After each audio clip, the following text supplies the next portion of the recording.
आशीर्वाद.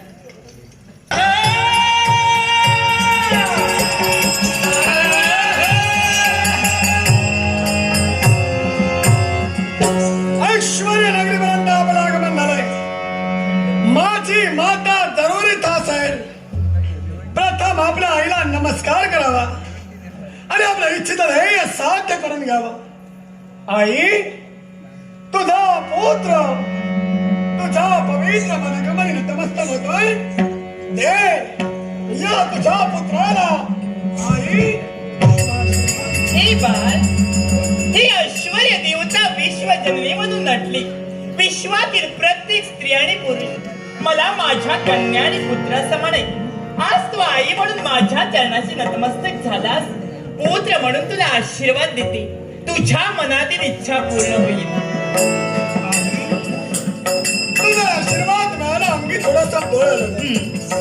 पण बोलता बोलता तू म्हणालीस विश्वात वावळ्या अनेक पुरुष आहेत हे तुला तुझ्या पुत्रा समान आहे. बरोबर. आणि त्यातीलच मी एक आहे नाही.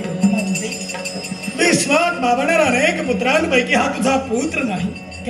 तर आई, मी तुझाच पुत्र आहे.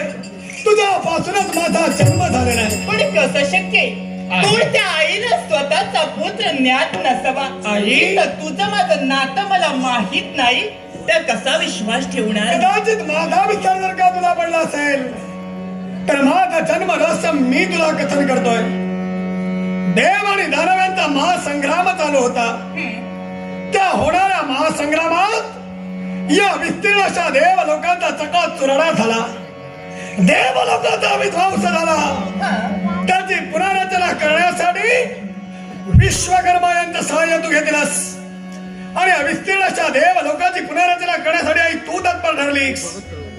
तक्षणी तुला घर्मबिंदू सुटला आणि तो सुटलेला घाम सहज गदा काढून तू फेकून दिलास. तो या स्वर्गलोकी न पडता मृत भूमीवर जाऊन उत्तुंग जो पर्वत आहे नावाचा ऋषमोग पर्वत, त्या पर्वतावर पहुडला गेला आणि अभेद कवचाड आणि संभवापासून तुझ्या स्वेदापासून या तुझ्या पुत्राचा जन्म. आज तू तुझ्या जन्माचं रहस्य कथन केलं तरी मी त्यावर विश्वास ठेवू शकत नाही. कारण साम्राज्याची परिस्थिती वेगळी. कारण दानवी शक्ती उन्मत्त झाली. दानवी शक्ती मायाविद्येत प्रवीण आहे. त्यांना स्वार्थ जडला या स्वर्ग संपत्तीचा. कुणीतरी मायाविद्येला येईल आणि म्हणेल ऐश्वर्य देवते मी तुझा पुत्र आहे. आणि कसं मान्य करणार आम्ही?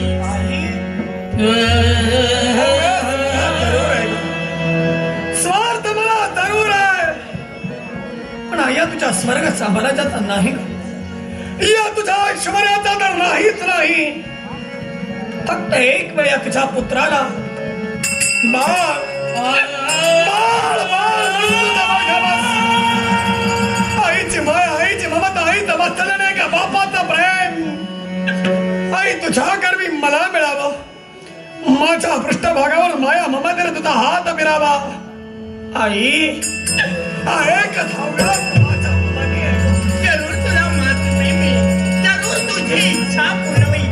पण तो माझा म्हणून नाही तर या विश्वातील एक म्हणून ते मातृप्रेमी तुला देण्यासाठी सिद्ध होईल. मग ठीक आहे आई. बदललाय मी माझा विचार. बदललाय मी माझा मननिर्धार. जर का पुत्र म्हणून माझा स्वीकार करू इच्छित नसशील तर एक तर या स्वर्गलोकी मला स्थान दे. नपेक्षा तू माझी माता आहे मी सिद्ध करण्यात करेन. तर म्हणता माझ्या समर्पित भूमीवर. पण ते शेवटी तुझ्या मनातील स्वार्थ जागृत झाला. एक तरी ऐश्वर्य देवतेने स्वतःचा पुत्र मान्य करू या स्वर्गाच्या ठिकाणी तुला स्थान द्यावं. नपेक्षा तुझ्या समेत मृतभूमीवर यावं. आणि जिथं तुझा माझा संबंध नाही, जिथं तुझं माझं नातं नाही, तिथं काय अधिकार तुझ्या समेत रक्ताची नाती आणि मानलेली नाती जर का अशी शब्दाला तोडणारी असती तर नात्या शब्दात माझा विश्वास म्हणतात. केव्हा दबाद यावाद राहिलं नसतं. तुझं माझं नातं असतं तर नक्कीच त्या विश्वाला त्याला मान्यता दिली असती. जिथं तुझं माझं नातंच नाही तिथं हे विश्व कधी मान्य करू. तुझं आणि माझं नातं आहे की नाही हे ऐश्वर्य नगरी तुला पुत्र पटवून दिल्याशिवाय राहणार नाही. मग आज तुझा एका नात्यासाठी संघर्ष असेल स्वीकारलं मी तुझं आवाज. पण आई त्या आई आणि मुलाच्या नात्यात युद्धात तुझाच पुत्र विजयी होईल असा माझा आत्मविश्वास. एक वागेश्वरी लक्षात ठेव. कोणती? आता माझा तो संघर्ष असेल तो केवळ एक दैवी तत्व आणि भक्ती तत्वाचा नसो, आई मुलाच्या नात्याचा असेल, आई मुलाच्या वात्सल्याचा असेल. तेच तुला म्हणालोय. आई मुलाच्या नात्यात पुत्र मुलाचा विजय मुलाचा होईल तर माझा समजा तू जर का विजयी ठरला असशील तरी ऐश्वर्य देवतेचा पुत्र म्हणून मान्य करू या स्वर्गात तुला स्थान दिलं जाईल. मगाही स्वीकारलाय. त्या होणाऱ्या युद्धात जर का मी पराभूत झालो असेल तर तू या शासन करशील मला मान्य आणि तू असेल. जर का अपयशी ठरला असशील तर तुला शासन एकच असेल या स्वर्गातच काय विश्वास म्हणता तुला कुठे स्थान मिळणार नाही. करशील तर म्हणणार. स्वीकारलं. आईच्या जवळी लेकरू सुखत विसरून सर्व दुःखाची हो गेले. आईच्या जवळी लेकरू सुखत विसरून सर्व दुःखाची हो गेले. नको दूर लोट माझा पावरा हृदयाची घावे या हृदयाची घावे.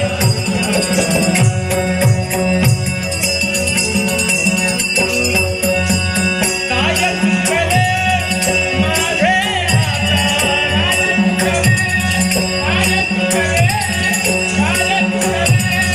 माझे आता, हृदयाची घावे या.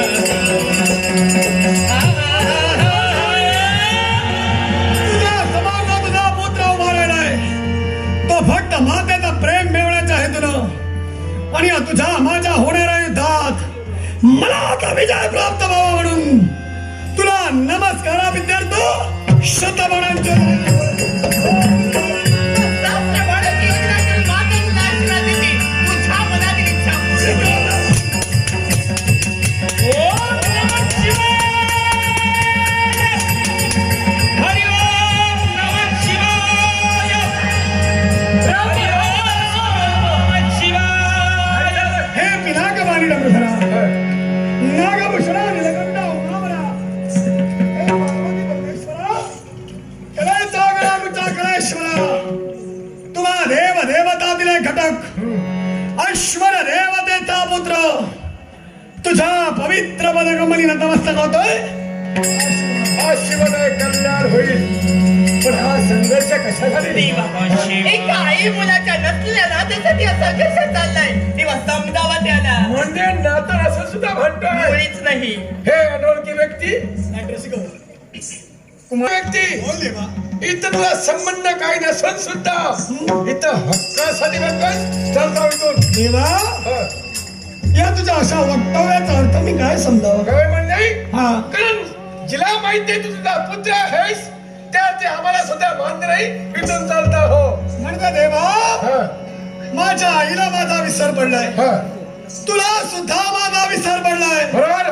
पण देवा हा, 33 कोटी देव देवतांपैकी प्रमुख तुम्ही 3 देवता हा, उत्पत्ती करते वीरांची बरोबर. जगाची पालन करते देवता म्हणजे जगतपालक महाविष्णू विश्वाची संहार करते देवता म्हणजे शिव शंभू महादेव देवा आदिदेव तुला म्हटलं जातं. देवा आहेत तुला 3 नेत्र. तुझ्या 3ऱ्या नेत्राचं नाव ज्ञान नेत्र. मग देवा हा, त्या ज्ञान नेत्राचा वापर कर आणि ऐश्वर्य नगरी तुम्ही असणारी व्यक्ती हा ऐश्वर्य देवतेचाच पुत्र आहे हे जाण त्याद्वारे. हे अनोळखी व्यक्ती बोल. कुठल्या कुठचा केव्हा वापर करावा हे आम्ही ठेवणार आहोत आणि त्या नेत्रा तुझ्यासाठी आम्ही उपयोग करायचो चालतो आहोत. म्हणजे देवा तुझ्या बोलण्याचा अर्थच मी असा होतोय कोंडा की देव देवतांच्या पंक्तीत बसण्याचा मान तुम्हाला मला द्यायचा नाही. मी ऐश्वर्य देवतेचा पुत्र आहे हे तुम्हाला मान्य करायचं नाही. नाहीच. मग देवा ऐक काय? तुझ्या सहित सर्व देव देवतांची त्रेधा उडवेन आणि?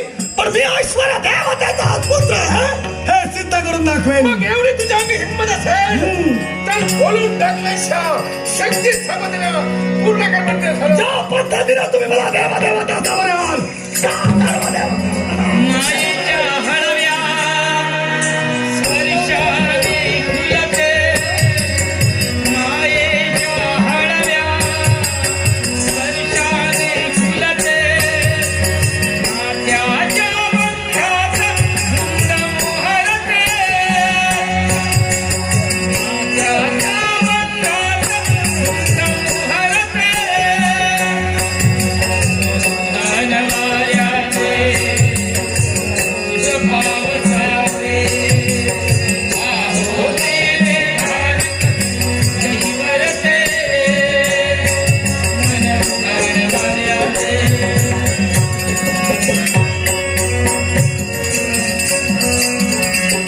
आकाशी काळजा गोरल्या सांगणार एक दिन आवडते गावते घडते एका या पिता हिंदोड्या देवळे सोमवार सारवाड्या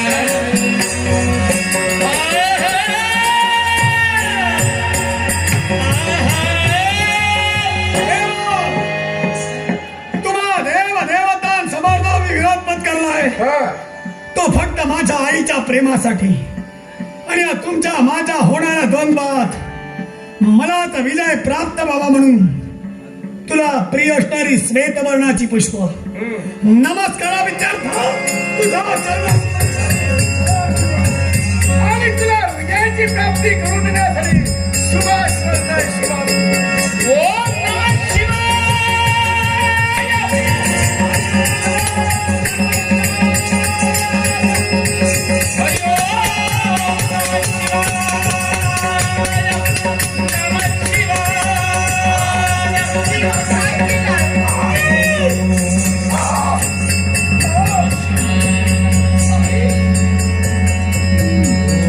हरि ओम नमः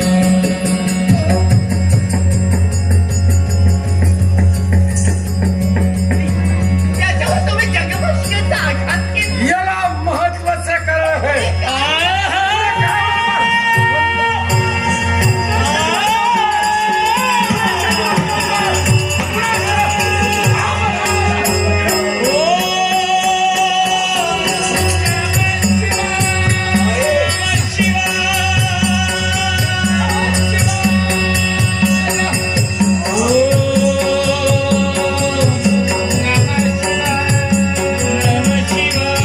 त्याच्यावर तुम्ही जगभक्ष्याचा आघात केला. तुला पुरेशा जीवित होतो. तेच काही कळत नाही तुला जिवंत तो कसा होतोय.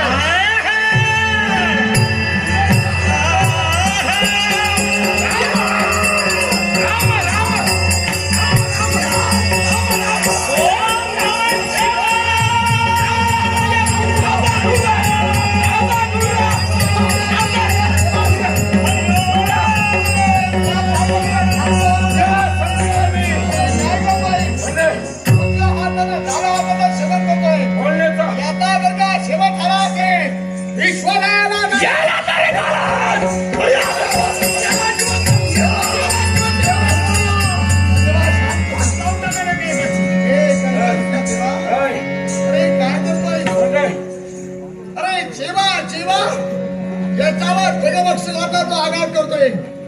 देवा देवा हा पुनश्च जिवंत होतोय. तो कसा होतोय हेच काय द्यायचंय. त्यालाही कारण नाही. कोणत्या कारण.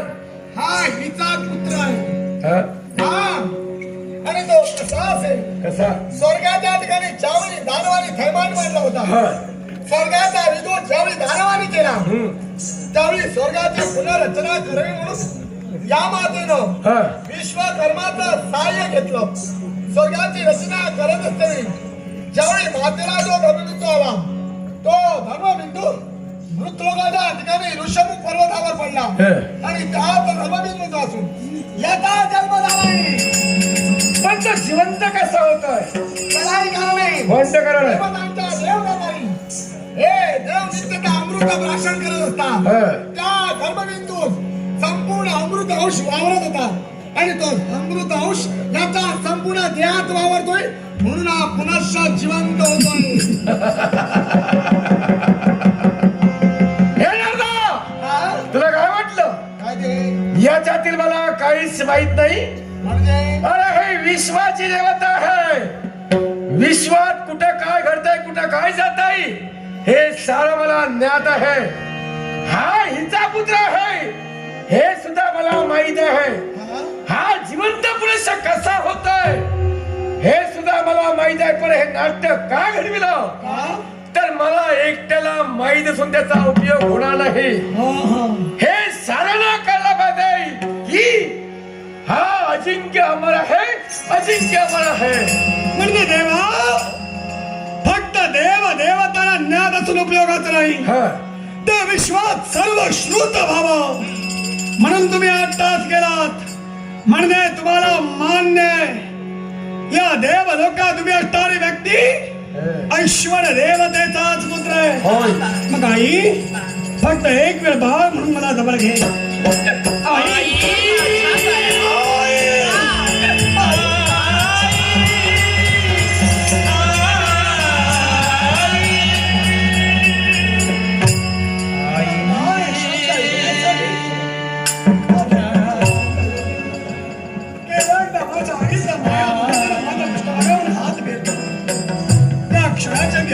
मी वाट पाहत होतो आणि आई जन्माला येऊन सार्थक झालाय.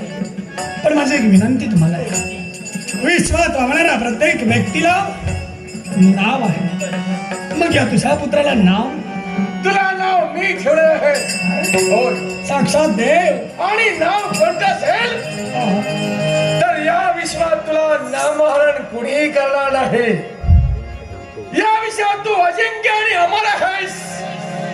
आणि अजिंक्य अमर असल्यामुळं तुझं नाव अजिंक्य तारा, अजिंक्य तारा, अजिंक्य तारा. ऐश्वर्य देवतेचा पुत्र अजिंक्य तारा, अजिंक्य तारा, अजिंक्य तारा. देवा झालं माझ्या मनाचं समाधान. बोल. केवळ ऐश्वर्य देवतेचा पुत्र अजिंक्य तारा एवढी तुझी ओळख पुरेशी नाही तर तुझं स्वतःचं अस्तित्व या विश्वाच्या ठिकाणी काहीतरी प्रस्थापित व्हायला हवं. तुझं नाव लौकिक झालं पाहिजे. आई योग्य बोललीस. नुसतं नाव प्राप्त करून उपयोगाचं नाही. अस्तित्व निर्मितीची गरज आहे. पण माझ्या अस्तित्व निर्मितीसाठी तुझ्या सैन्या सर्व देव देवता किती दिवसांचा कालावधी मला देणार आहात? 6 महिन्याचा कालावधी आम्ही देणार आहोत. पण देवा 6 महिन्यांचाच का? याला कारण आहे. कोण तो? कारण माझा एकट्याचाच अधिकार नाही, साऱ्या देवदेवतांचा अधिकार आहे. त्यावेळी 6 महिन्याने सन्मान दरबार भरला जातो. सारे देव सारे ऋषीमुनी एकत्र येतात. हा त्यांचा विचार विनिमय होतो, विश्वाचा खल चालतो. आणि त्या विचार विनिमय करता वेळीच तुझा विचार केला नाही, तुझं स्थान आम्ही नक्कीच देऊ. म्हणजे देवा अजून 6 महिन्यांचा कालावधी माझ्या जवळ आहे. स्वतःच्या अस्तित्व निर्मितीसाठी नक्कीच. पण माझी एक तुम्हा देव देवतांना विनंती आहे. कोणती? 6 महिने पूर्ण होऊन सुद्धा जर माझं कर्तृत्व सिद्ध झालं नाही तर मला स्थान प्राप्त करून देऊ नका. ठीक आहे. पण आई ज्यावेळी तुम्हा देव देवतांचा संदेश मला येईल, तुमच्या संदेशासरशी स्वर्गलोकी जरूर येईल. पण येताना एकटा येणार नाही. काय? त्रैलोक्य वंदनापूर देवर्षी नारद यांनी गांधर्व पद्धतीने माझा विवाह करून दिलेला आहे. माझी धर्मपत्नी म्हणजे माझी बायको आणि तुझी नुषा मृत भूमीवर स्थित आहे. पुढच्या वेळी येताना तिला घेऊन येईन. पण आई कोणतं संकट जर का मृताभूमीवर माझ्यावर ओढवलं तर मला तुझ्या सहाय्याची गरज आहे.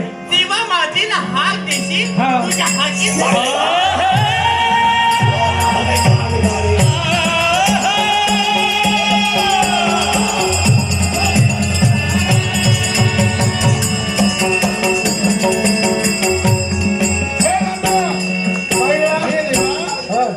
जर का या ठिकाणी मी आलो नसतो इथं अनर्थ घडला असता. केव्हाही घडणार नाही. हो. याच्यापेक्षा मला घडवायचंय, तुला पाहिजे ना. धन्यवाद. नमः शिवाय. ओम नमः शिवाय. नमः शिवाय.